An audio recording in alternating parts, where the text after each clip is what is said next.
jaaliyadda beesha Maxamed Harti oo deeq soo gaarsiisay dadkii dhibaatadu ay ka soo gaadhay dagaalkii ka dhacay dhawaan duleedka magaalada Laascaanood deeqdan lacageed oo la soo gaarsiiyay ayaa waxa ka faa'iideystay dadkii ku geeriyooday agoomihii ay ka tageen iyo dadkii ku dhaawacmay dagaalkaasi deeqdan ayaa waxa loo soo wakiishay culamaa u diinka gobolka Sool oo ay ugu horeeyaan Sheekh Yuusuf Haybe Cali Cabdinuur Xaashi Xasan Maxamed Bootaan Jaamac Maxamed Ciise Sheekh Saciid Axmed Cadar ugu horeyn halkaasi waxa ka hadlay Sheekh Saciid Axmed Cadar oo yiri deeqdan noo soo wakiishay walaalaha Maxamed Harti waana deeq meel weyn ka dabooleysa dhibanayaashii aanu gudoonsino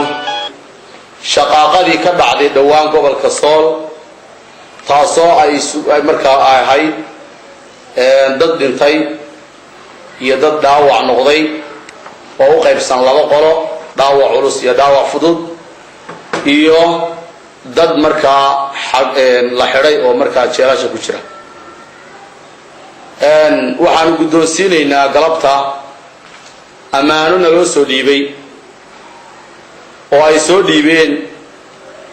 walaalaha beesha Maxamed Harti jaaliyadooda wadanka Mozambique lacagta iyo taakulada oo dhaqaale ahaan iyo dadka dhibaataysan ay u garteen waxay u gacan geliyeen oo u dhiibeen walaalaha u dhashay gobolka Sool ayaa waxa aysan ahayn midda laga qaybiyay gudaha magaalada Laascaanood laakiin waxa jirta deeq ay jaaliyadda Maxamed Harti ee wadanka Mozambique gaarsiiyeen caasimadda gobolka Buuhoodle deeq caynkan oo kale oo dhamay $8,400 oo la gaarsiiyay dhibanayaashii dagaaladu ku waxyeelo lawan xaristo afar Salabaan Ahmed Guuxdhow lambar 5 عبد أحمد علمي ورفا قدومي العتاس سقال مرحوم وأنا وطلع قبل متكي وصدح $100 وحنا قدوسين إن ذكي هلو دي هاي يدو أن قاعدين سيدا نروجوس وكشيء نروجوس وقدبنا إن سيدا وقدبيان نحن كبار يرسوك عيال مجد عيسى وحنا قدوسين وصدح $100 عبد يوسف أحمد آدم عبدي ورسمة علي عوالة عرالة عبدي ورسمة علي عرالة الله نحرسته الله يرحمه عوق دومي له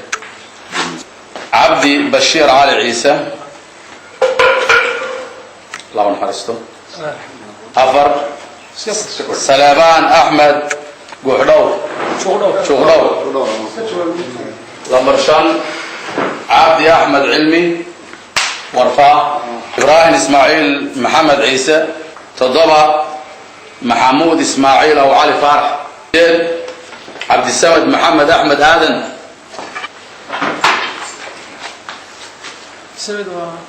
بالله سقال خضر سلابان عبد الله حاشي مرة الله نقلنا ضدك الله صباح العقد صدقة حولنا أنها ماشي أتكسر صارتين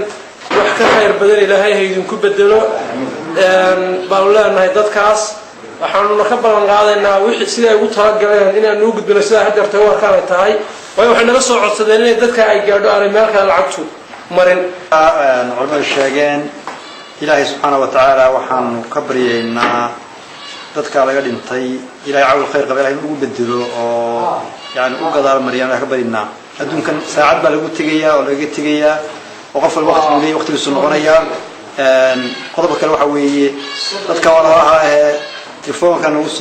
نقول صار الله إن هذا السيد عيد من وجود بيننا إن شاء الله أساس بيجون ودون دونان وحنا لنا هاي ماشي قصة صارت على واحد تبدل بدلوا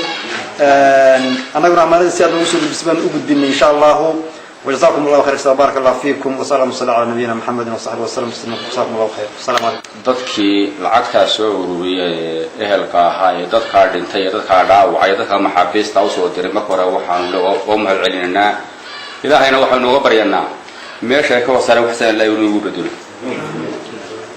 ذكرين أولول S24 TV حرمت مقالة Laascaanood قبل كسول.